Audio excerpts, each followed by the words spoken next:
Всем привет! Идею о возрождении отечественных марок и моделей уже успели в пух и прах раскритиковать. По-хорошему, никаких плюсов от этого никто не увидел. Возрожденные марки никакого отношения к оригинальным отечественным автомобилям, кроме значка, не имеют. Взять тот же Москвич, ведь это откровенно второсортные автомобили, которые не пользуются спросом даже в самом Китае. У нас же они не только продаются как нечто сверхъестественное, современное и даже отчасти революционное, но еще и ценником обзавелись неподъемным для населения. Однако всю эту историю с наклеиванием шильдиков на китайские автомобили решили привязать к идее наконец-то обеспечить аппарат российских чиновников служебными отечественными автомобилями. Мол, машины эти не только для простых граждан, но и для слуг народа, учреждений и организаций. С этим, конечно же, можно бесконечно долго спорить. Чиновники сами добровольно выбрали себе работу. Их никто не принуждает занимать такой ответственный пост. А потому вопрос о выделении для них служебного автомобиля нужно закрыть раз и навсегда. Пускай со всеми ездят на общественном транспорте, ближе к народу, так сказать. А вот расходы на содержание и обслуживание автомобилей, а также зарплаты механиков и водителей можно будет направить в другие, более нужные направления.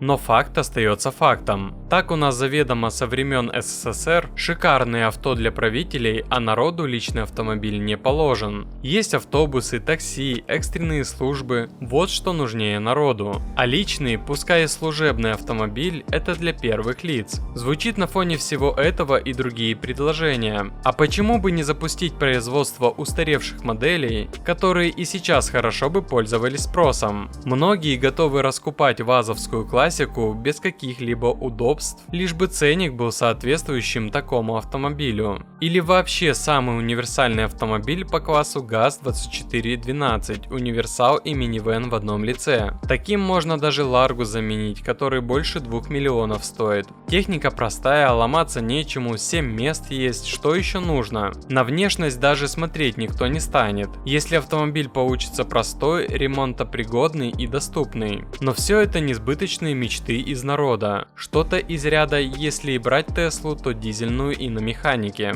Естественно, никто ничего не будет возрождать в прямом смысле этого слова. Воссоздание подобного устаревшего во всех смыслах автомобиля выйдет гораздо дороже, чем выпуск уже имеющихся более современных моделей. Да и давайте будем честными, не получится у нас в стране сделать полностью свой современный автомобиль с нуля. Хоть ты любую Ладу возьми, хоть еще какой автомобиль. Поэтому самое верное решение брать то, что создали до нас, и пытаться в лучшем случае повторить самим, в худшем просто скопировать или банально пересобрать на своем заводе, переклеив значок на кузове. Поэтому создание новой Волги, о появлении которой в этом году неоднократно упомянули глава Минпромторга господин Мантуров и губернатор Нижнегородской области Глеб Никитин, будет основано на все тех же принципах. Не умеем сами, будем покупать чужое и делать из этого свое. И если касаемо москвича провал был очевиден, машины с переклеенным шильдиком, изначально предназначенные для простых граждан, оказались не только качественно хуже конкурентов, но еще и слишком дорогими, то вот с более премиальным сегментом все иначе. На данный момент уже есть информация о новой Волге. Собирать данный автомобиль будут на мощностях ГАЗа, где ранее было производство автомобилей Volkswagen и Skoda для российского рынка.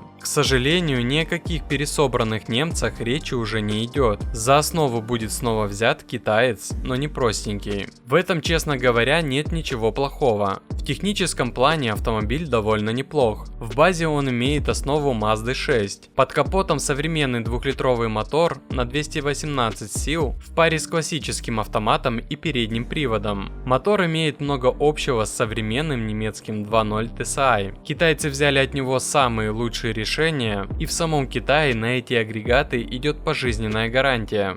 Ну а если вы планируете купить новый автомобиль, то самый выгодный способ – это зайти на автоспот.ру. Ведь только тут собраны все предложения на автомобили от официальных дилеров, причем указываются и скидки. Возьмем для примера китайские автомобили. Тут встречаются скидки от 50 до 100 тысяч рублей на покупку за наличные. Если в вашем городе таких скидок нет, посмотрите, к примеру, Питер. Там прям предложения очень хороши. И так по каждой марке и модели. Остается лишь выбрать машину и оставить заявку для бронирования. Заходите на Автоспот, ссылка в описании. Оснащение у китайской Волги шикарное. Комфортный салон из кожи, это уже не дешевый ширпотреб из бюджетного сегмента. Да и сам Hongqi H5 в разы лучше представленной Лады Аура для чиновников. Все-таки это полноценный D-класс, и такая Волга определенно будет пользоваться спросом среди более обеспеченных слоев населения. Чиновникам уж точно понравится больше отечественной Лады или Москвича, на которые Минпромторг предложил пересесть. Должен напомнить, что Hongqi — это премиальный бренд одного из главных автопроизводителей Китая FAW. Они делают автомобили для первых лиц государства и когда-то начинали с копирования советских членовозов. За основу они брали ГАЗ-13 Чайка или Зилы. Шасси и агрегаты лежали в основе их автомобилей 1960-х годов. Естественно, модель H5 это далеко не самый премиальный вариант. У наших китайских друзей есть авто представительского класса на уровне с Mercedes S-класса, BMW 7 серии и Audi A8. Судя по всему, эта модель будет продолжателем той самой идеи членовозов, и к условно базовой Волге на базе H5 добавится более роскошный седан на базе H9. На такой машине, между прочим, ездил сам господин Си. Это что-то вроде отечественного Ауруса, только заметно дешевле.